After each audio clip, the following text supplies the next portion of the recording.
Donc, C'est pas ma faute est sorti en mars à une période parfaite, La meilleure période, n'est-ce pas? évidemment. Du coup, malheureusement, juste avant le confinement. Donc, c'est un livre qui a, comment dire, qui est arrivé en librairie et qui a très vite disparu. Euh, Est-ce que tu peux nous raconter très brièvement l'histoire de C'est pas ma faute? Et vu que c'est un livre que toutes les deux, avec Anne Fleur, vous avez écrit à quatre mains, comment vous êtes organisées pour ce travail d'équipe? Oui, bien sûr. Alors, du coup, c'est pas ma faute. C'est un roman qu'on a écrit à deux avec Anne-Fleur Multon, qui j'espère va nous rejoindre en cours de route. C'est un roman dont on avait l'idée depuis plus de 2 ans. Et le pitch, si je devais résumer, c'est l'histoire de Lolita. Lolita, elle a 16 ans. Elle est influenceuse. C'est une star à son échelle d'Instagram, YouTube, etc., suivie par plus de 100 000 personnes, donc ce qui commence à faire pas mal de monde. Et du jour au lendemain, Lolita, cette star des réseaux sociaux, disparaît sans laisser aucune trace. Donc évidemment, le web s'enflamme, tout le monde se demande ce qui lui est arrivé. Est-ce qu'elle a été piratée? Est-ce qu'elle a fait un burn-out? Est-ce qu'il lui est arrivé quelque chose de beaucoup plus grave et par rapport à son intégrité physique, etc. Et il se trouve que parmi tous et toutes les fans de Lolita, il y a Prudence, une jeune fille qui, on s'en rend compte, est fan de Lolita et a envie de faire lumière en fait sur ce qui lui est arrivé puisque les jours passent et elle est absolument obsédée par cette disparition. Donc on a vraiment une narration croisée, on suit les trajectoires communes de ces deux jeunes filles qui sont du coup très jeunes et qui chacune à leur façon vont permettre d'explorer des thématiques comme les réseaux sociaux, comme l'adolescence, comme l'image de soi, comme la célébrité précoce et bien d'autres choses. Ça va comme pitch? Parfait. Et du coup, donc on a deux héroïnes, leurs voix s'alternent dans chaque chapitre. Donc, vu que vous êtes deux autrices, j'imagine que chacune d'entre vous a eu son héroïne à développer, à écrire. Et donc, tout simplement, comment ça s'est passé pour écrire ces deux voix et écrire à quatre mains finalement? C'est une excellente question. En fait, dès le début du roman, on s'est attribué chacune, Anne-Fleur et moi, un personnage. Donc moi, je me suis chargée d'écrire le point de vue de Lolita et Anne-Fleur s'est chargée d'écrire le point de vue de Prudence. Néanmoins, même si chacune, on s'est réparti les tâches, si je puis dire, on a vraiment toutes les deux réfléchi ensemble à non seulement l'intrigue par un plan très structuré, mais aussi nos personnages, leur histoire, leurs relations familiales, voilà, leurs petits démons, etc. Et donc, ce qui est particulier, c'est que c'est un roman qu'on a vraiment écrit physiquement ensemble. On s'est fait des sessions d'écriture où chacune, on écrivait un chapitre sur deux, puisque c'est la narration en fait croisée de C'est pas ma faute, en se relisant après mutuellement, en modifiant des choses par rapport à nos relectures. Donc à la fois, chacune, on avait un peu notre territoire d'un personnage qu'on a pu développer en y mettant notre voix, notre style, et en même temps, en raccordant toujours pour qu'il y ait une forme d'unité. Et je trouve même qu'au fur et à mesure, les styles commencent un peu à se mélanger vers la fin. Enfin, il y a des choses, forcément, du fait d'avoir travaillé ensemble, on s'est beaucoup influencé du coup mutuellement. Et du coup, avec Anne Fleur, bon, vous l'aviez déjà, en fait, pendant toute l'écriture de C'est pas ma faute, vous avez documenté les sessions d'écriture, voire même après tout le travail éditorial qu'il y a eu quand vous avez choisi la maison d'édition, que le livre allait sortir, la couverture, etc. Tout a été documenté sur YouTube, sur ta chaîne, sous forme de vlog. Et donc, bon, c'est assez sympa, du coup, d'avoir un livre qui parle quand même en grande partie de YouTube, quand toi-même, tu mènes une activité de youtubeuse, même si on n'est pas du tout dans le style de Lolita, qui est dans la beauté, dans un univers un peu plus girly. Du coup, avec Anne Fleur, est-ce que vous vous connaissiez d'avant ce travail d'écriture ou est-ce que vous avez eu, par exemple, un coup de cœur mutuel pour vos titres et que vous vous êtes dit que ça serait intéressant de travailler ensemble, etc. Est-ce que tu peux nous en dire un petit peu plus sur cette collaboration? Oui, alors en fait, tout ça est une coïncidence, on va dire. Au début, c'était Livre Paris, je ne veux pas dire de bêtises, mais je crois que c'était il y a 3 ans maintenant, et c'est ça. Oui, donc il y a beaucoup plus que 3 ans, en fait, je suis en train de dire. Bon, bref, c'était il y a des années. Et, euh, et en fait, j'étais enfin, Livre Paris, il y a toujours la soirée d'inauguration. Je ne sais pas si tu y es déjà allé, voilà. Il y a la fameuse soirée d'inauguration. Donc, j'étais sur le stand de la thèse, mon éditeur, et il y a une jeune fille qui s'est approchée et qui m'a dit, voilà, j'adore ce que vous faites, je suis votre chaîne YouTube, j'ai lu Nos âmes jumelles, qui est un de mes livres, et je veux vous dire que vous remercier pour tout ce que vous faites parce que je sors là le mois prochain mon premier roman chez Poulpe Fiction, donc du coup c'est Allo Sorcière, et je voulais vous remercier et prendre une petite photo. Et il se trouve, c'est hyper touchant parce que moi ça m'avait vraiment touchée de me dire voilà que justement par les conseils, etc., il y a quelque chose qui se noue avec une jeune autrice qui démarre. Enfin, je trouvais ça super joli, quoi. Donc, on a commencé à discuter et il se trouvait qu'à l'époque, Anne-Fleur était journaliste pour mademoiselle.com et elle m'a demandé si elle pouvait faire une interview. Donc, ça a vraiment commencé professionnellement par une interview.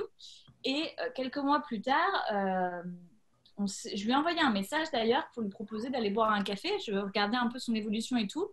Et j'ai un petit côté maman souvent avec les jeunes auteurs ou autrices. Souvent, quand on me dit j'ai regardé votre chaîne et c'est grâce à vous que j'ai envie de devenir auteur ou autrice, je me sens extrêmement responsable des conséquences que ça peut avoir sur la personne. Donc, du coup, on allait boire un café, on a commencé à parler. Et il se trouve que moi, je réfléchissais beaucoup à l'univers des réseaux sociaux par ailleurs. Et qu'Anne Fleur avait mené une enquête pour Mademoiselle sur le sujet d'une Instagrammeuse par ailleurs. Et donc, par ce fil de discussion, on a commencé à discuter d'un potentiel roman, en fait. Et je dirais que c'est pas ma faute, il est quasiment né de notre rencontre, en fait, de cette discussion. On n'a pas pu s'empêcher de parler tout de suite de ce que ça nous inspirait, de ce que ça nous animait comme sujet de société aussi, et ce que ça disait des jeunes filles de notre époque et de toute cette vulnérabilité qu'on peut aussi avoir via Internet. Et j'avais pas lu une ligne d'Anne Fleur. D'accord. Et son premier livre était déjà sorti en plus. Il était sorti, donc je l'avais à la maison, donc je suis rentrée à la maison le lire le soir pour me dire, quand même il faut que je sache si elle écrit bien, mais c'est très bizarre, c'est curieux, j'avais aucun doute en fait par rapport à la conversation qu'on avait eue du fait qu'on allait écrire un livre ensemble et que ça allait être simple, alors que pourtant c'est jamais quelque chose que j'avais fait dans ma carrière. Autant les bandes dessinées, quelqu'un dessine, on écrit, c'est très complémentaire. Autant écrire un livre à deux, c'est encore un autre niveau fusionnel, je dirais, en termes de créativité. Et du coup, on a commencé comme ça et ça a été une formidable expérience d'écriture à quatre mains. D'accord. Et justement, donc on va dire, en tant que youtubeuse quand même, parce que mine de rien, tu es autrice, mais tu animes aussi cette chaîne YouTube avec des conseils d'écriture, des coulisses du milieu, des choses beaucoup plus engagées aussi sur la position des artistes-auteurs, etc. Alors, certes, je ne trouve plus mes mots. Un de tes précédents livres, notamment, il portait sur le milieu des forums, sur l'identité sur Internet également. Voilà, c'est ça. Et où, en fait, finalement, l'héroïne se retrouvait parfois un petit peu dépassée par sa vie sur Internet, sa vie de tous les jours IRL, on va dire. Et donc là, avec C'est pas ma faute, on a Lolita, donc cette jeune youtubeuse qui partage un quotidien magique, où elle tourne des vlogs, elle part en voyage, elle part découvrir des produits dans la France entière, etc. Elle vend réellement une vie de rêve, sauf que très vite, au début du roman, on se rend compte que sa vie n'est pas si féerique que ça et que son quotidien est même dur. Et évidemment, ce n'est pas quelque chose qu'elle partage dans ses vidéos. Donc, il y a tout ce côté paraître d'images, etc., qui est vraiment évoqué dans ton travail et du coup, dans C'est pas ma faute. Comment, on va dire,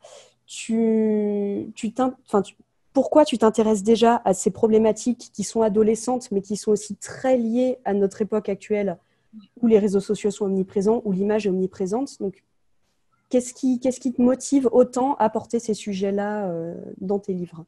C'est vrai que c'est pas propre à C'est pas ma faute pour le coup. C'est vrai que c'est une sorte de motif qui revient énormément. Ou même Anne-Fleur aussi avec la série Allo Sorcière, où c'est 4 filles très amies à distance qui tiennent une chaîne YouTube. Donc, il y a aussi le côté exposition et c'est un enjeu des livres. Tout à fait. Je pense que c'est ce qui nous a reliés d'ailleurs.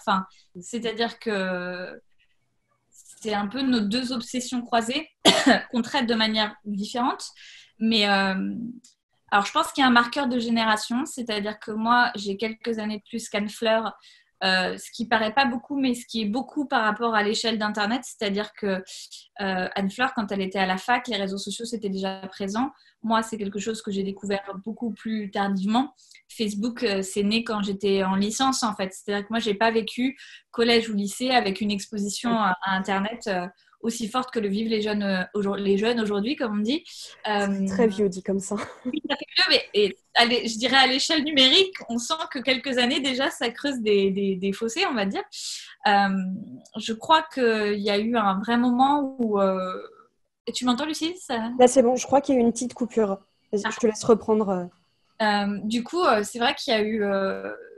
moi, dans toutes mes observations que j'ai pu faire sociologiquement, par les interventions scolaires aussi, en fait, de rencontrer souvent des adolescents pour mes livres et tout ça. Je trouve que c'est important de rester en permanence alerte sur le monde d'aujourd'hui et en prise avec ce monde-là, y compris quand soi-même on en est éloigné. Et tous ces outils, en fait, que moi-même j'utilise au quotidien, m'interrogent quand je rigolais tout à l'heure sur cet aspect un peu de protection que je peux ressentir, c'est quelque chose que je ressens souvent quand je discute avec des personnes qui sont plus jeunes.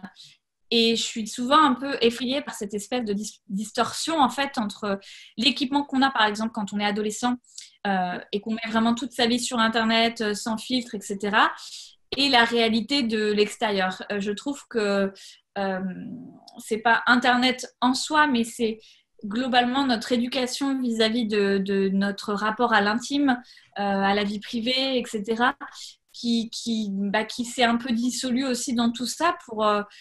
Mais la vie privée, c'est une notion qui est très relative. Hein. Il faut imaginer que la santé, à l'époque de Louis XIV, n'était pas du tout un degré de confidentialité qu'elle a aujourd'hui, alors qu'aujourd'hui, je crois que le dossier médical de quelqu'un, c'est peut-être ce qu'il y a de plus privé et de plus confidentiel. Donc, c'est des choses qui évoluent historiquement. Mais j'ai souvent ce sentiment que, sans être moralisateur ou quoi que ce soit, ça doit nous pousser à nous interroger sur nos rapports aux autres, en fait, et sur la violence des rapports aux autres, comme la capacité de se comprendre. Et du coup, c'est pas ma faute, c'était un bon vecteur pour ça, parce que cette idée de finalement cette fan qui pense tout savoir de son idole et qui, quelque part, non pas c'est vrai qu'elle ne sait pas tout, mais elle en sait sûrement beaucoup plus que ce qu'on peut imaginer à travers toutes les traces et les empreintes que Lolita laisse dans un vlog qu'elle n'imagine pas. Et je pense qu'on ne perçoit pas le degré d'empreinte de nous-mêmes et de nos vies qu'on laisse sur Internet dans cette habitude quasi fusionnelle qu'on a avec cet outil. C'est exactement ça. Enfin, dans ton livre, du coup, enfin, dans votre livre, Prudence, qui est vraiment une fan absolue, juste avec certains cadrages où elle arrive à discerner un coin de rue, un endroit, elle peut retracer en fait tout le voyage, toute la vie, tout le quotidien de Lolita. Et ça me fait penser, par exemple, la youtubeuse Enjoy Phoenix récemment avait annoncé que à l'époque, elle avait seulement filmé une de ses fenêtres un quart de seconde pendant un vlog. Le lendemain, elle avait des gens devant sa porte qui sonnaient devant chez elle. Enfin, et il y a ce côté-là qui paraît complètement irréel, mais bon, qui est présent et qui est hyper bien retranscrit dans C'est pas ma faute. Et heureusement que Prudence faisait partie des personnes qui avaient des bonnes intentions pour notre Lolita. Exactement. Ouais. Exactement. Mais exactement, c'est tout à fait ce que tu dis. C'est-à-dire que à ma toute petite échelle, 20 000 abonnés, c'est rien du tout. On discutait beaucoup de ces sujets avec Anne-Fleur parce que même quand on a commencé à faire les vlogs, il y a des personnes qui se sont mis à reconnaître Anne-Fleur dans un train, par exemple, ou des choses comme ça. Et en fait, on se dit, 20 000 abonnés, ça paraît beaucoup et pas beaucoup à la fois. Mais en fait, l'exposition qu'on a, on la maîtrise pas du tout en réalité. Et les gens qui suivent, c'est une forme d'abstraction, mais qui finalement fait que les personnes, elles vous connaissent aussi en fait en partie. Et c'est assez fascinant parce que c'est vraiment le meilleur et le pire. C'est-à-dire que on voulait montrer aussi par ce biais-là l'enfer et le paradis main dans la main, quoi. C'est-à-dire qu'à la fois une personne comme Prudence, c'est une bienveillance en fait envers Lolita. C'est quelqu'un qui sincèrement se soucie de sa disparition profondément, en est affecté et c'est pas quelqu'un du tout de malveillant. Et il y a les deux, enfin il y a ces deux intentions projetées à la fois d'extrême bienveillance et de malveillance aussi sur des personnes. Et c'est assez fascinant et un peu effrayant aussi. Mais je crois que c'est la réalité de notre quotidien, en fait, de voir des personnes exposées. Et je crois qu'exposé, c'est un terme déjà qui en dit long, parce que être exposé, c'est pouvoir être touché. Donc, ça veut dire quelque chose, en fait.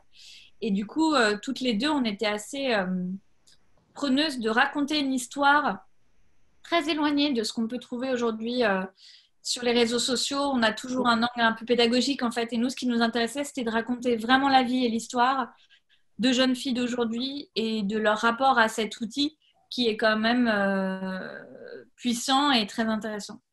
Et effectivement, c'était ce que j'avais souligné parce que dans la littérature jeunesse actuelle, il y a quand même beaucoup de livres, on va dire, qui se passent dans la vie de tous les jours, où on sent que les auteurs veulent bien faire la plupart du temps, mais par exemple, ils décrivent des jeunes de 13 ans en 2020 qui se parlent sur Facebook. Ça peut sembler tout bête, mais Mais ça dans les n'existe pas. pratiques actuelles, ça n'existe plus. Oui, Et juste en étant, par exemple, quelqu'un né à la toute fin des années 90, je me sens complètement dépassée par TikTok ou ce genre de choses. C'est des réseaux, des manières de fonctionner, des manières de socialiser qui sont en constante évolution. Et d'avoir justement des auteurs des autrices comme toi et Anne Fleur qui arrivent encore à cerner ce côté contemporain, actuel, et qu'ils font d'une bonne manière et d'une manière tout à fait plausible, ça fait plaisir aussi. Parce que bon, il y a un peu le risque de devenir des boomers de l'écriture, je pense, en voulant trop utiliser les réseaux sociaux dans ses textes sans forcément les connaître. Mais en tout cas, des retours de lecture parce que bon, depuis que les librairies ont rouvertes, on vend de nouveau C'est pas ma faute et ça fait plaisir. C'est vrai qu'on a déjà eu des retours de lecture de jeunes lecteurs qui sont vraiment, on va dire, le cœur de cible de l'histoire. Pas un seul a dit c'était quand même un peu complètement has-been ou quoi que ce soit parce que nous, on n'est pas du tout comme ça. Non, il y a vraiment une compréhension que tu disais que vous avez pu avoir en côtoyant des jeunes lors de rencontres scolaires ou de choses comme ça, qui est tout à fait appréciable, en tout cas, dans C'est pas ma faute. oui, je crois que c'est important et c'est pas facile, hein. Je suis la première à dire que c'est pas facile parce que quand je me suis mis à Instagram il y a quelques années, il y a le premier réflexe, on est là. Bon, alors quel est l'intérêt de ce réseau? TikTok, j'ai pas encore compris. Peut-être qu'un jour. Mais voilà, non, mais je suis entièrement d'accord. C'est que j'ai la sensation, mais après, chacun a son rapport à la créativité de manière différente. Mais moi, dans ma façon d'appréhender mon métier, j'estime être auteur ou autrice aujourd'hui, c'est vivre avec son temps, avec son monde. C'est pas cette image de tour d'ivoire qu'on peut souvent renvoyer dans l'imaginaire romantique. J'ai la, mais c'est aussi ma façon d'écrire et je crois qu'Anne Fleur est très comme ça aussi. Cette espèce de volonté un peu sociale quoi, et sociologique en plus, où on veut s'emparer du réel et on veut que cette fiction, quelque part, porte les traces de la réalité de ce qu'on est en train de vivre. Et je crois qu'il y a un double aspect qui est vraiment l'histoire purement, la fiction, etc. Mais toujours avec cette volonté d'y laisser une forme de trace d'engagement ou de réflexion sur notre époque. Et quand je prends mes romans Les Stagiaires, qui est une trilogie qui date d'il y a maintenant presque 5 ans, oui, plus de 5 ans, qui s'est échelonnée sur les 5 dernières années, on va dire, c'est marqué dans le temps, mais déjà, entre le premier tome des Stagiaires et la fin de la trilogie, quand on parle de jeunes de 20 à 30 ans, il y a beaucoup de choses qui changent en fait. Oui. Donc, ça me paraît important. Ça fait partie du métier. C'est ça d'ailleurs, je me demande si c'est quelque chose que vous aviez pensé avec Anne Fleur, parce que vu que je crois que l'adjectif que j'ai le plus répété depuis le début de la rencontre, c'est que c'est un roman actuel, que justement, vu que c'est un roman très ancré dans les années 2018-2020, on va dire, qui parle d'Instagram, qui parle de YouTube, qui parle même de problématiques, on va dire, de ces dernières années très présentes, est-ce que vous craignez que c'est très bizarre à dire, mais que l'histoire devienne obsolète, en fait, et complètement dépassée d'ici quelques années. Même si ça peut être aussi un témoignage de ce qui se passait dans ces années-là. Je ne sais pas si tu arrives à cerner l'idée, mais bon, ce côté-là, un peu livre dépassé qui risquerait d'arriver. Je pense que ce qui sera dépassé, c'est le référentiel, c'est-à-dire que ce sera daté au sens de certains réseaux sociaux, très certainement. Par contre, je pense que la dynamique de ce qu'on décrit et l'essence de l'histoire, qui est finalement cette disparition et cette fan à la recherche de son idole, ça, je pense que c'est quelque chose d'assez universel et intemporel, on n'a pas attendu Instagram pour avoir le phénomène de fan. La C'est sûr. célébrité, c'est quelque chose qui fait fantasmer depuis très très longtemps. Mais la célébrité est quand même, sans aucun doute, je pense, la grande aventure qui fait fantasmer voilà, à notre époque. C'est Alan Moore qui disait que fut un temps partir à l'aventure, c'était prendre un bateau et essayer d'explorer le monde quand nous n'avions pas encore une cartographie très fine de ce qui nous entourait sur notre planète. Aujourd'hui, la grande aventure d'un jeune, c'est d'essayer de devenir célèbre très souvent.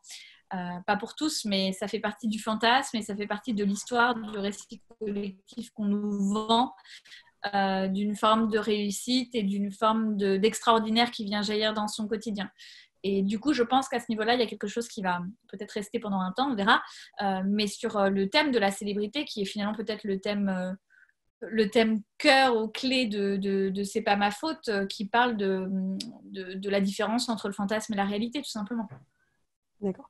Et justement, dans tous ces thèmes qui sont évoqués dans C'est pas ma faute, donc bon, il y a l'exposition sur Internet, on en a beaucoup parlé, ce côté d'immédiateté, de vie privée qui n'est pas si privé que ça, qui est énormément partagé, etc. Il y a énormément d'autres thèmes qui sont évoqués.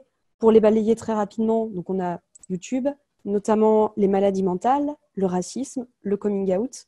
On a vraiment tout un panel finement mené et extrêmement bien décrit.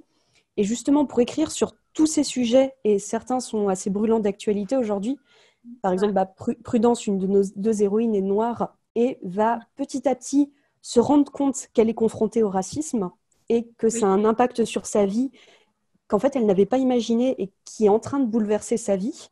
Donc, comment, en tant qu'autrice, vous et Anne-Fleur, vous arrivez à appréhender ces sujets qui, parfois, peut-être ne vous touchent pas forcément, mais qui sont importants dans notre actualité? Oui, alors déjà quand on a créé Lolita et Prudence, on a essayé de lutter contre les stéréotypes parce que très souvent les personnages noirs en littérature jeunesse sont de milieux défavorisés, par exemple. Ça, c'est quand même un stéréotype quand il y en a, parce qu'on ne peut pas dire qu'il y a une grande diversité de personnages en littérature jeunesse. Bon, voilà. Et nous, en fait, Anne-Fleur l'aurait très bien expliqué, mais du coup, je vais le faire à sa place aujourd'hui. C'est une famille qui est gabonaise en fait, la famille de Prudence, issue de l'immigration, et donc Bordeaux est une ville qui a une forte immigration du coup gabonaise, et donc il y a une histoire aussi avec ce pays qui est très forte. Et donc la famille en fait justement de Prudence, c'est une famille qui s'est intégrée au fil des générations et finalement d'un milieu social assez élevé, qui comporte beaucoup de pression. C'est-à-dire que Prudence, elle veut toujours hyper bien faire. Elle fait de la danse classique. Elle est en S. Donc, elle est très exigeante, oui. Elle est très, très exigeante. Son père, il est prof en plus au lycée dans lequel elle est, donc ça rigole pas. Plus, du coup, sa mère, elle tient un cabinet dentaire. Enfin, donc il y a tout ça qui s'accumule. Et Prudence, elle fait de la danse classique et c'est la seule jeune fille noire qui fait de la danse classique au milieu de toutes ces jolies petites poupées blondes et blanches et roses, voilà, qui sont présentes dans sa classe. Et le thème du racisme, du coup, on a vraiment essayé de l'aborder de façon documentée et on a essayé vraiment de manière fine. C'est-à-dire qu'on pourrait penser que finalement Prudence est parfaitement intégrée en réalité et qu'elle ne va pas souffrir de ça, et on se rend compte que c'est beaucoup plus systémique, parce que je crois que la discrimination sous toutes ses formes, c'est être jugé pour ce que l'on est et pas pour ce que l'on fait en réalité. Et Prudence est extrêmement bonne et elle est sûrement la meilleure au conservatoire, mais c'est sa couleur de peau qui va lui porter préjudice dans une discrimination. Et c'était un sujet qu'on voulait vraiment aborder, qui n'est pas du tout le sujet principal, mais qui fait partie de la constellation de ces personnages qui chacun sont porteurs en fait des stigmates de notre société, et leur histoire personnelle croise la plus grande histoire aussi de nos systèmes.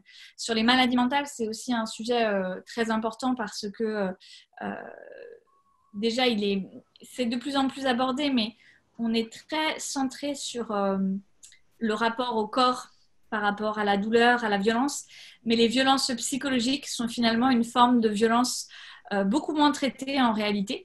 Et c'est intéressant parce que C'est pas ma faute, c'est un thriller, mais c'est un thriller psychologique, c'est-à-dire que beaucoup de gens nous disaient au début, quand j'ai commencé, j'ai cru qu'il allait y avoir des grosses mares de sang, que voilà, ça allait... Et c'est un roman qui a une brutalité tout de même, mais c'est une brutalité qui se traduit par la violence psychologique en fait que vivent les personnages. Et ça, c'est un thème qu'on voulait aborder et qui nous a aussi poussé à aller chercher beaucoup de choses. De même que du coup la thématique de l'homosexualité lorsque l'on est adolescent, qui est une thématique pour le coup que Anne-Fleur et moi par ailleurs on a déjà abordé.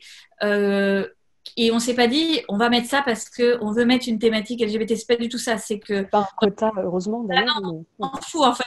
Mais ce qu'on aimait faire, c'est que nous en fait dans les personnes qui nous entourent, c'est des sujets. C'est des sujets. Enfin, je veux dire, aujourd'hui, les discriminations, c'est un sujet sur lequel on s'interroge dans nos cercles d'amis, que ce soit à tous les niveaux, hein, les inégalités hommes-femmes aussi, etc., toutes ces pressions. Il y a une dimension féministe aussi dans le roman, que ce soit donc sur ces sujets de discrimination aussi, d'homophobie, etc. Et on est forcément influencé par les personnes qui nous entourent et par ce qu'on vit. Et on avait aussi envie de transposer du coup dans ces personnages-là ces dimensions. Parfois, ça fait partie de nos propres histoires, mais parfois, c'est des histoires extérieures. Donc, on essaye de le faire avec documentation, finesse, enfin le mieux possible, pour en tout cas essayer de porter des récits ancrés dans leur temps qui, voilà, parlent des sujets dont on entend parler, nous, au quotidien, par notre entourage, en fait. Bah, c'est vrai que d'ailleurs, tu l'as évoqué, mais il y a en fait dans le livre tout un côté extrêmement féministe parce que bon, Prudence et Lolita, ce sont deux filles, deux héroïnes qui vont au fur et à mesure de l'histoire se connaître, se soutenir, qu'il y a une vraie sororité en fait entre les deux. C'est des sujets qu'Anne-Fleur avait déjà, c'était le sujet principal de sa précédente série Allo sorcière, où du coup, ce sont quatre filles qui se défendent envers et contre tous et qui sont toujours à se soutenir ensemble. Et Lolita et Prudence sont tout autant solidaires et fortes. Et faire un livre aussi féministe, non pas que ce soit le sujet principal, mais c'est quelque chose qui le sous-tend, qui le soutient et qui est extrêmement important, même dans le déroulement de l'histoire, ça reste une position politique. Et comment, on va dire, vous arrivez à l'amener, bon, dans vos histoires, c'est quand même assez clair, mais aussi à le défendre, à le soutenir. Parce que des livres autant engagés en littérature jeunesse française, je trouve qu'on n'en a pas énormément. Et donc, voilà, c'est quoi, comment vous arrivez à vous positionner là-dessus, en fait? Déjà, je crois que ça fait partie de nos tempéraments, donc il n'y a rien à faire. Et, voilà, forcément quelque chose qui tient à cœur, de toute manière. Je trouve ça très intéressant parce que je crois qu'on vit chacun la littérature de manière très, très différente. Mais c'est vrai que, en tout cas, dans mon écriture, là, je parle pour moi, l'engagement, c'est quelque chose d'assez naturel parce que forcément, dans la construction de nos personnages, dans ce qu'on va mettre en exergue, dans ce qu'on va dire, dans l'arche, dans la circulation qu'il va y avoir de notre histoire et là où on veut aller. Pour moi, c'est important qu'il y ait une forme d'engagement. Ça a toujours été le cas. Je suis très engagée dans ma vie et je crois que plus je suis engagée dans ma vie et plus ça se ressent dans mes livres. Peut-être qu'il y a aussi une corrélation à ce niveau. Mais c'est vrai que, comment dire, je trouve que c'est pas neutre. Je reste toujours très nuancée sur la forme de responsabilité dans la fiction en littérature jeunesse parce que les curseurs sont parfois assez difficiles à placer entre ce qui relève vraiment de la fiction, de l'information. Donc je pense que il y a vraiment des réflexions profondes à avoir sur ces sujets. Néanmoins, je crois en la portée des histoires et l'influence qu'ont les récits et les histoires sur la vie des individus. Ça, j'y crois profondément parce que moi-même, il y a des livres que j'ai lus et qui ont croisé ma route qui font que je ne suis pas exactement la même personne. Et donc, je crois en la puissance des récits et dans le fait que les histoires sont des expériences aussi qu'on vit presque parfois par substitution.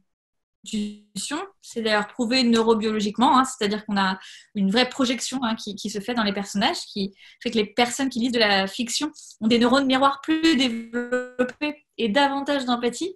Et donc je pense qu'il y a des choses qui sont très intéressantes du coup dans ce qu'on peut porter en forme d'engagement. Et dans cette sororité, moi c'est vrai que je suis un peu lassée des histoires de rivalité féminine, par exemple. Enfin voilà, je pense qu'on est tous le fruit d'une société dans laquelle il y a des comportements aussi qui sont inconscients par rapport à des choses qu'on nous inculque de manière, voilà, pas forcément nette, mais qui forcément nous influencent. Et nous, dans C'est pas ma faute, moi, c'est quelque chose que j'ai beaucoup vécu dans mon quotidien la vraie sororité féminine, c'est-à-dire vraiment cette solidarité de femmes, et d'écrire un roman en étant deux jeunes femmes. Actuellement, je crois que c'est sûr que c'est pas neutre, surtout quand on connaît nos engagements respectifs avec Anne Fleur. Donc, le roman a forcément la forme de ces deux engagements un peu différents, mais qui se nouent dans certaines parties. Et, euh, et voilà, et c'est ce qui était aussi génial aussi à écrire, quoi. On n'aime pas trop la tiédeur, quoi. Toutes les deux. On aime bien les choses aussi qui sont un peu brillantes et pleines d'élan, et on avait envie d'écrire une histoire qui était comme ça. Parfait. Et du coup, pour revenir, on va dire, physiquement au bouquin, comme je le disais tout à l'heure, c'est pas ma faute, il est sorti, j'ai une épreuve sous les yeux, il est sorti le 12 mars, donc à la pire période, comme on le disait, en termes de... Avant le confinement, Ouais. On a eu le temps de le mettre sur la table, de le conseiller un week-end en tant que libraire et de le laisser dormir pendant 2 mois, malheureusement. Et on va dire, en tant qu'autrice, Anne Fleur et toi, vu que vous aviez beaucoup documenté le livre, on a pu se rendre compte en tant que lecteur, voire même en tant que libraire, qu'est-ce que c'était finalement tout le travail d'auteur, d'écriture, d'engagement, de promotion, de démarchage d'éditeurs, etc. Enfin, toute cette énergie. Comment, en fait, vous l'avez vécu avec Anne Fleur, ce moment où le livre sort enfin et que tout de suite, il ne peut pas exister physiquement dans les librairies, dans les magasins, dans les FNAC, etc. Bon, voilà, petit moment émotion. Comment avez-vous toutes les deux vécu ça, on va dire? c'est compliqué parce que c'est vrai que émotionnellement, on s'est beaucoup investi dans C'est pas ma faute. C'est un roman qu'on a mis beaucoup de temps à écrire. C'est-à-dire que moi, c'était un moment de ma carrière où j'avais besoin de ralentir aussi mon rythme d'écriture. Et il se trouve que Anne Fleur aussi, dans sa pratique de l'écriture, ressentait ce besoin de ne pas se précipiter. Et donc, toutes les deux, on était d'accord sur une chose, c'est que c'était convenu avec notre éditeur. Et je remercie Pocket pour ça, parce que immédiatement, on a expliqué que c'était notre métier, donc il fallait qu'on puisse en vivre décemment pendant qu'on l'écrivait, et qu'on prendrait du temps à l'écrire. Et ça n'a pas été un problème, bien au contraire. Donc, c'est chouette d'avoir des éditeurs aussi qui nous accompagnent dans cette démarche professionnelle. Et du coup, on s'est vraiment énormément investi. C'est-à-dire, je pense que le livre, on a dû le lire une centaine de fois à haute voix, en modifiant la moindre phrase. Enfin, ça a été un travail de ciselage extrêmement long et passionnant. Et on était dans l'euphorie de la sortie. On a eu le temps de faire la petite soirée de sortie. Et puis, ça y est, c'était le confinement. Alors, c'est compliqué parce que à l'échelle d'une pandémie mondiale, son livre qui sort, c'est triste. Moi, ma première réaction, c'est de relativiser et de dire, bon, je suis en bonne santé, tout va bien. Voilà. Donc, je pense qu'on a toutes les deux beaucoup, beaucoup relativisé et accepté les choses. Après, plus le temps passe, et plus c'est vrai que c'est difficile, parce que même si le livre s'en est pas mal sorti pendant le confinement au final, parce qu'il a été commandé, tout ça, voilà, on avait tout un programme, il y avait tout un tas de choses, il y avait un accompagnement qui devait continuer, qui finalement s'est coupé, et qui a été un peu triste, il faut pas se mentir, parce que on y a tellement mis de nous qu'on a eu le sentiment un peu vous savez, de ces livres qui sont enterrés à panier sont sortis, quoi. Et après, c'est un peu le souci, je dirais, de l'univers du livre de manière plus générale. Là, c'est accentué par la pandémie, mais c'est des choses que des auteurs et autrices peuvent vivre régulièrement. Un livre qui sort et reste 3 semaines sur les tables parce que pas bon timing, parce que nouveauté, parce que finalement pas un tirage si important que ce qu'on croyait. Donc, cette industrie, comme beaucoup d'industries culturelles, je pense qu'en tant que libraire, tu dois le savoir aussi, c'est une industrie de rotation rapide, où je crois qu'on régulièrement, on vit un peu ces vies et ces petites morts des livres, où on fait tout ce qu'on peut pour qu'ils continuent à vivre, mais on est quand même à une échelle aujourd'hui, il y a 225 nouveaux livres qui sortent par jour, quoi, où c'est extrêmement difficile qu'un ouvrage sorte du lot. Donc, c'est une réflexion, je crois, même plus globale au-delà de la pandémie, sur le circuit de l'édition et le rythme de parution qui est quand même très, très tonique depuis quelques décennies, quoi. Enfin bon. Heureusement, avec la reprise, il était sur les tables, il attendait que ses lecteurs et lectrices. Et on reçoit tous les jours des petites stories, des petits messages, donc apparemment il vit, voilà. Mais c'est vrai que c'était un temps très particulier. Vous avez terminé, mesdames? Je peux... Ah, vas-y, vas-y. S'il y a d'autres questions, Il y a c'est des parfait. questions et justement, il y a Marie-Claude qui rebondit sur ce que vous venez de parler de votre roman. Combien de temps avez-vous mis pour écrire ce livre à quatre mains et avez-vous rencontré des contraintes particulières? Je pense qu'au final, on a dû mettre 1 an en tout d'écriture. Et dans les contraintes, c'était que comme on avait décidé de l'écrire physiquement ensemble, il fallait qu'on se voit régulièrement, donc il fallait aménager nos emplois du temps. Il fallait trouver un moyen pour que ce soit très régulier. Quand on était ensemble, on était d'ailleurs assez efficace, hein, sincèrement. On n'a pas eu de grands blocages ou de choses comme ça. Mais on se rendait bien compte qu'à distance, on n'arrivait pas à l'écrire quand même de la même manière. Donc on l'a vraiment écrit physiquement ensemble. D'accord. Mais par rapport, quand on est tout seul, ça va plus vite. Et le travail avec l'éditeur, parce qu'il y a une question aussi par rapport à ça, c'est Olivier qui demande, comment avez-vous travaillé avec... Est-ce qu'un éditeur, c'est simple pour lui d'avoir deux autrices en face de lui? Et comment ça s'est passé? Assez bien. En fait, nous, il y a eu 2 phases. La première phase, c'est que comme on a un agent littéraire, on a d'abord fait lire à notre agent le début du projet. Et puis après, on a eu donc notre éditeur Pocket. Donc on avait déjà fait un travail plus superficiel, mais quand même existant avec notre agent. Et ensuite, avec Pocket, donc on a travaillé avec Xavier d'Almeida, qui est un formidable éditeur. Et pour le coup, ça s'est très bien passé. En fait, il commentait. Donc en fait, on recevait vraiment des retours commentés sur le document Word. Et ensuite, nous, on mettait en commun. Et en fait, on faisait le tri ensemble, Anne-Fleur et moi, sur les remarques en se disant, t'es d'accord avec ça, toi? Ah ouais, moi pas trop. Ah, moi si, etc. En général, on était toujours d'accord, donc c'était assez marrant. On était là. Oui, non, mais ça, en fait, on n'a pas du tout envie de le changer. Ça, c'est bien vu, oui, d'accord. En général, c'est comme ça que ça se passe. Et du coup, c'était très agréable et très facile comme travail.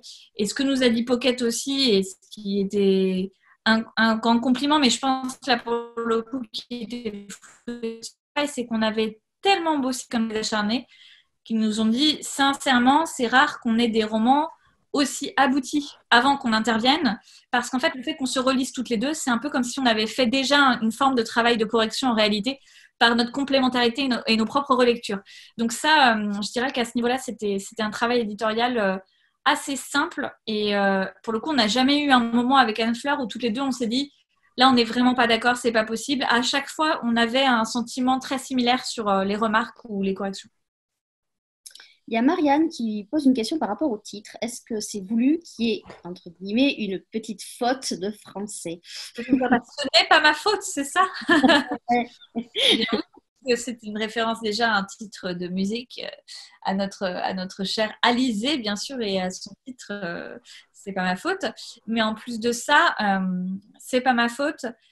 C'est le langage parlé, en fait. C'est pas tant une faute que comment dire que... C'était entre guillemets, hein, faute, hein, c'était pas méchant. Voilà, oralité. Et cette oralité, elle est importante à 2 niveaux. Déjà, parce que c'est un livre qui est lui-même très oral, c'est-à-dire que c'est un livre qu'on a lu beaucoup à voix haute nous-mêmes, et par aussi, je dirais, le contexte social dont vient Lolita, quelque part. C'est-à-dire que Lolita ne va pas dire « ce n'est pas ma faute ». Voilà, elle va dire « c'est pas ma faute ». Et donc, il y a une forme d'oralité pleinement assumée, parce que c'est un roman qui est à la fois qui a quand même une forme de littérarité dans son style, mais on a vraiment essayé de retranscrire un parler d'aujourd'hui, quoi, avec des expressions qu'utilisent des jeunes, comme on dit, ou en tout cas des ados de notre époque, etc., sans que ce soit trop non plus, mais on avait cette envie d'oralité. Et du coup, le titre, pour nous, illustre ça, on l'a trouvé assez rapidement, et on trouvait que c'était une référence double. Lolita, c'est Nabokov et c'est Alizée, quoi. Donc c'est vraiment Générationnel. à la fois la littérature dans une forme de classicisme et d'un autre côté le tube des années 2000 de Graines de Star, quoi. Voilà. Je ne sais pas pourquoi, mais je pense que ça va plus parler sur les années 2000 que sur la littérature à certaines jeunes, hein, si je puis me permettre le commentaire. Je pense que c'est has-been, hein. C'est la mère de Lolita qui écoute ça.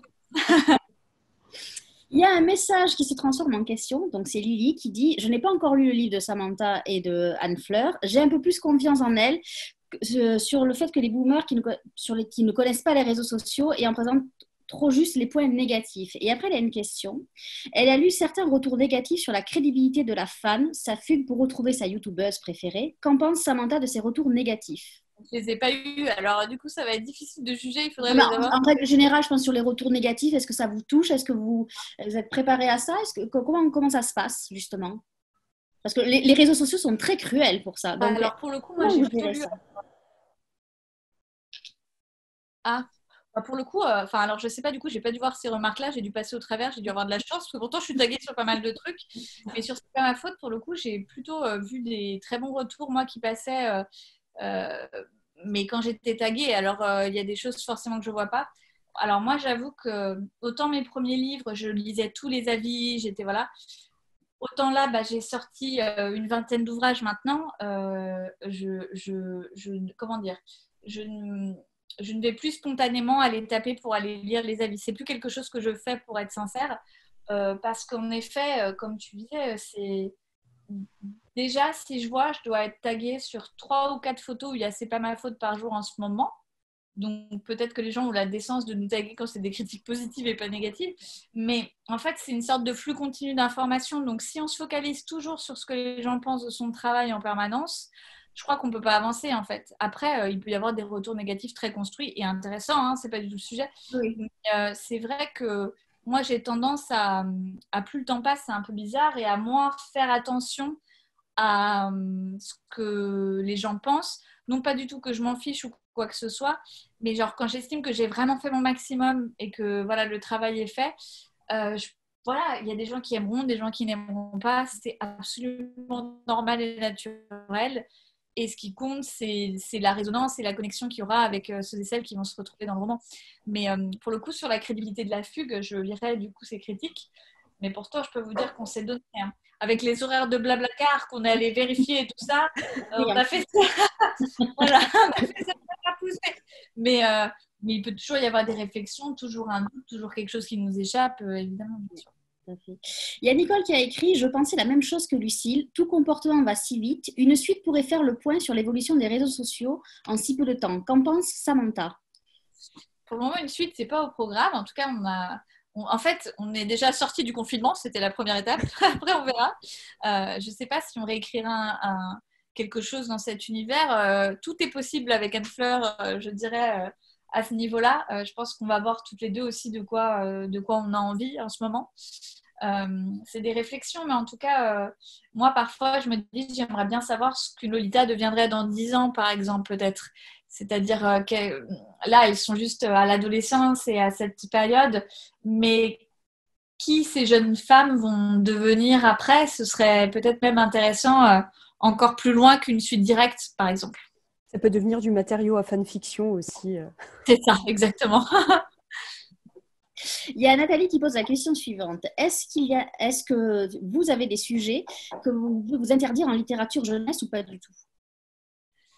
Ah,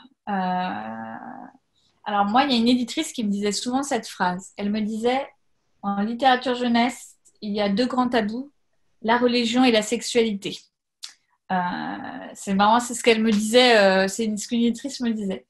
Euh, je crois que là, nous, en tout cas, on ne s'est pas interdit de choses. Euh, je crois que la littérature jeunesse pose la question tout simplement de notre public et donc de l'accessibilité de ce qu'on va donner. Parce que quoi qu'on en dise, quand on a 7 ans, oui, on n'est pas équipé de la même façon que quand on en a 16, c'est évident, mais voilà.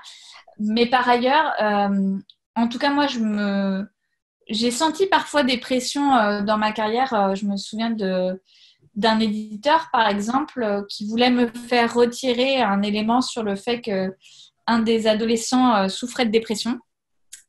Et j'avais refusé en disant, ben, en fait, c'est un sujet à l'adolescence. Donc, je comprends, ça va être lu en collège, mais on va pas faire comme si ça n'existait pas et que ça ne touchait pas non plus les adolescents parce qu'en fait, ça les touche. Donc, on sent quand même toujours en littérature jeunesse un côté un peu scolaire parfois dans le monde de l'édition. Pas toujours, et ça dépend énormément des éditeurs, hein, mais il peut y avoir cette tentation de se dire attention, préservation maximum, etc. Moi, je relativise toujours avec les contes de Grimm, où je me dis, franchement, on a de la marge, parce que moi, j'en ai étudié pas mal à la fac. C'est quand même des histoires ultra sordides et atroces. Donc, je crois que là, on est quand même voilà, assez soft. Mais il faut savoir que d'un point de vue légal, la littérature jeunesse en France est encore soumise à une loi qui fait que les livres sont envoyés et jugés au ministère. C'est assez rare qu'il y ait vraiment un acte de censure qui intervienne, mais légalement, c'est encore possible. Donc moi, je reste toujours très ouverte en tout cas à ce qu'on peut traiter, et je trouve ça important justement de pas projeter nos propres peurs d'adultes en fait dans ce que peuvent ressentir des enfants ou des adolescents, de réfléchir au traitement qu'on va en faire, mais je me suis jamais interdit un sujet en particulier, y compris sur la sexualité, où c'est pas ma faute aborde aussi des sujets de sexualité qui me paraissent importants. Moi, j'ai envie de vous demander comment allez-vous, Samantha? Parce qu'avec tout ce que vous faites sur les réseaux sociaux, l'engagement social que vous avez, où trouvez-vous le temps de vous reposer? Surtout que je crois que bientôt, vous allez avoir un heureux événement. Et le temps pour écrire, comment vous faites? Il y a une période en fait, c'est-à-dire que c'est pas ma faute. C'était peut-être bien d'ailleurs de l'écrire à deux et de prendre ce temps. Il se trouve qu'il y a quelques années, j'écrivais plusieurs romans par an. Maintenant, ce n'est plus possible pour moi par rapport à mon engagement social, et c'est peut-être pas d'ailleurs une mauvaise chose. On répartit les choses différemment. Je suis très active par nature. L'engagement social a pris une place que je ne pensais pas qui serait aussi grande dans ma vie, mais il y a eu des réformes et une conjoncture et des choses qui ont fait que je n'ai pas réussi à me désinvestir de ça, et que j'ai envie de continuer et de faire en sorte que nos conditions s'améliorent. Par exemple, les congés maternité pour les autrices devraient leur être accessibles. Voilà, enfin des choses comme ça. Et je dirais qu'après, dans l'écriture, quand on est vraiment passionné et qu'on a ça en soi, on a toujours une petite interstice dans le quotidien, on arrive à trouver ça, mais c'est sûr que j'écris moins qu'avant. Par contre, ça m'a obligée à recalibrer des choses dans mon métier, où je suis très heureuse aussi de ces moments où j'écris, qui se nourrissent aussi de ces formes d'engagement, je pense, parce que là, c'est de l'expérience de vie pure.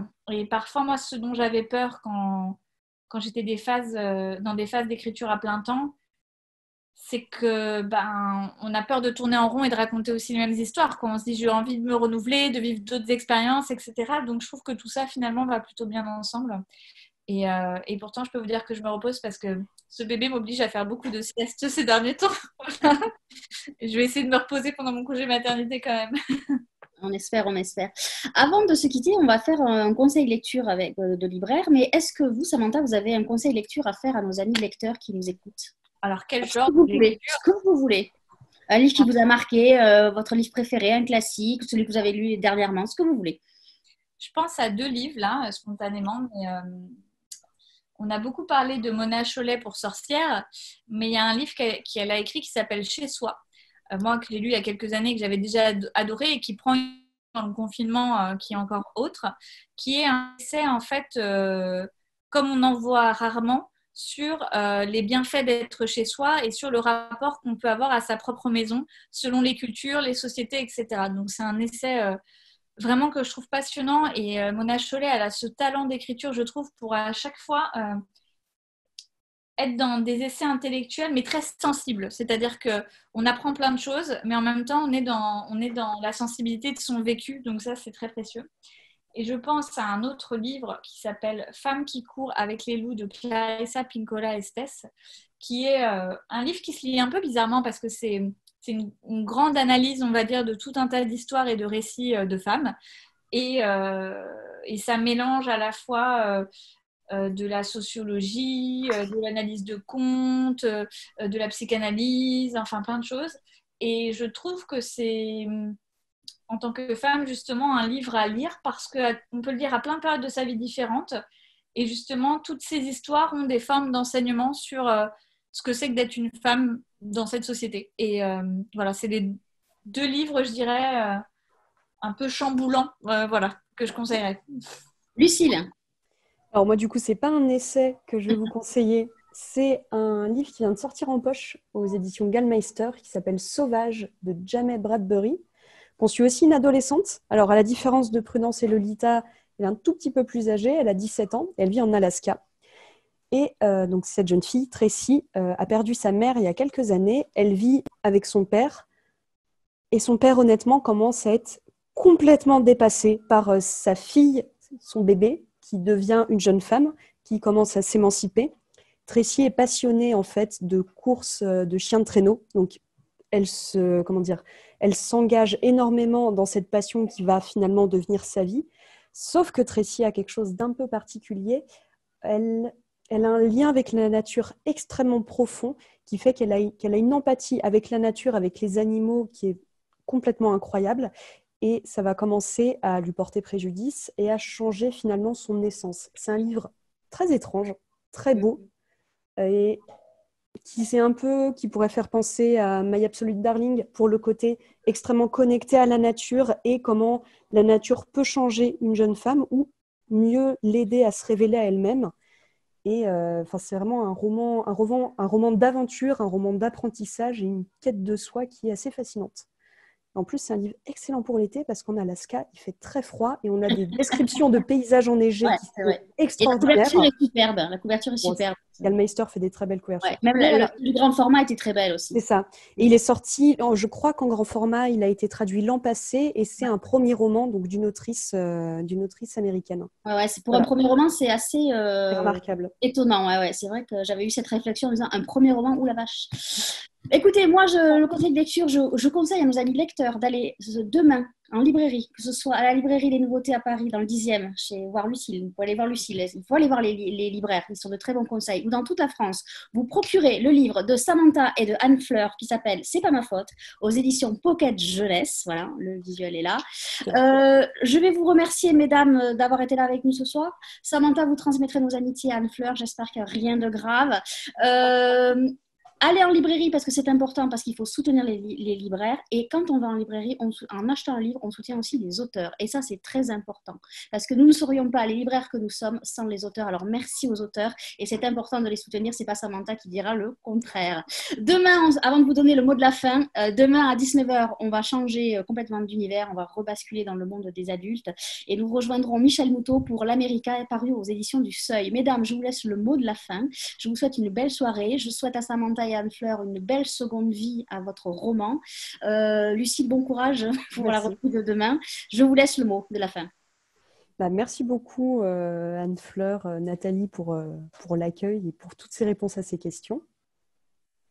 Bonne soirée également. Voilà. Le mot de la fin sera un grand merci. Merci aussi d'avoir organisé tout cet événement sur le long cours parce que nous, on est là avec Lucille, là, on découvre, mais on sait que ça a animé aussi le confinement pendant un certain temps et ça a dû être très, très, très apprécié des lecteurs, des libraires, des auteurs et autrices. Donc, merci beaucoup en tout cas à vous pour votre travail, pour ce lieu particulier, un endroit où aller, où on était très bien ce soir. Merci mesdames, je vous souhaite une belle soirée, je vous dis à bientôt, j'espère physiquement, dans la vraie vie comme on dit. Merci, au revoir mesdames. Au revoir. Au revoir.